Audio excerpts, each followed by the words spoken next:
Hello there, hello there, hello there, hello there, and welcome to this I Can't Even News Omicron special. I am your host, TL Hirsch, bringing you all the latest happenings that are definitely made up. With the rise of the dreaded Omicron variant of COVID-19, governments around the world have stepped up their vaccination programs and begun supplementing them with booster shots.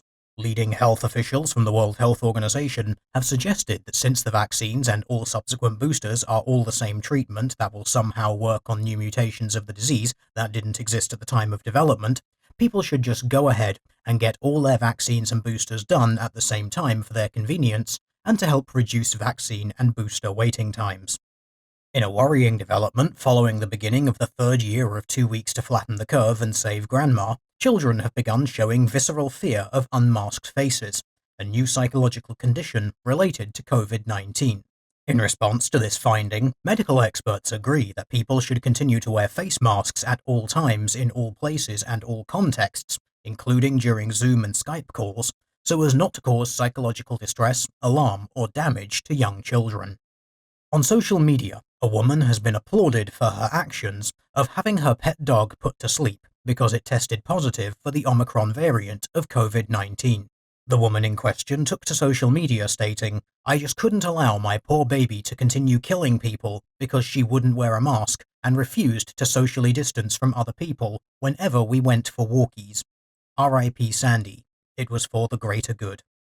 Dangerous, far-right, authoritarian, fascist, white supremacist, Nazi KKK extremists have been spreading medical misinformation online for days now, claiming that Australia has been instituting concentration camps for people who refuse to take a COVID vaccine. For commentary on this event, we reached out to Dr. Foster's Wallaby, MD. The idea that these facilities are comparable to concentration camps is laughable. They're just government-run facilities where people are detained without trial, having been relocated by the police or the military, where they cannot leave even if they wanted to, and they will be pursued and arrested for trying to leave.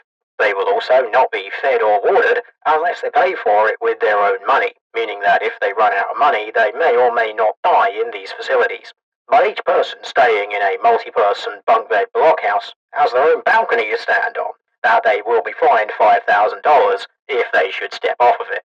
People in concentration camps didn't have balconies. This is basically a holiday resort. We prefer to think of them not as concentration camps, but as accountability camps for people too selfish to think of others and just get the vaccine. Coronavirus has begun breeding with every other disease known to humanity, creating new chimera viri that are of great concern to the medical establishment. This phenomenon was first observed with the common flu crossing with corona, creating flurona.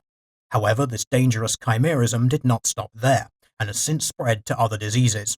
Appendicitis and corona have created appendirona, and amyotrophic lateral sclerosis and corona have merged together into amyotrona laterona sclerona. To combat this latest threat, Dr. Fauci has advised that all buildings be connected together via a series of plastic tubes that all people with a net worth of under $50 million are forbidden from leaving, so as to keep them safe from the outside world. Denmark's chief epidemiologist Tyro Grove Kraus has made claims that the COVID pandemic will be over and we will have our normal lives back within 2 months. Internet fact-checkers have been quick to debunk this claim, calling it dangerous, far-right, authoritarian, fascist, white supremacist, Nazi, KKK extremist, science-denying, anti-vax medical misinformation from someone who is not an expert in the field. Since making these statements, Dr. Kraus has fallen into a deep depression and was found yesterday having committed suicide by decapitation with a barbell, caused by shooting herself twice in the back of the head during a solo-driving high-speed car collision. Denmark is currently placing adverts throughout the nation for a new chief epidemiologist, who will read the science correctly this time and provide the answers that will require lawmakers to enact the legislation that they have been advised to put in place by the World Economic Forum. Thank you for joining me for I Can't Even News, the realest fake news you'll ever hear.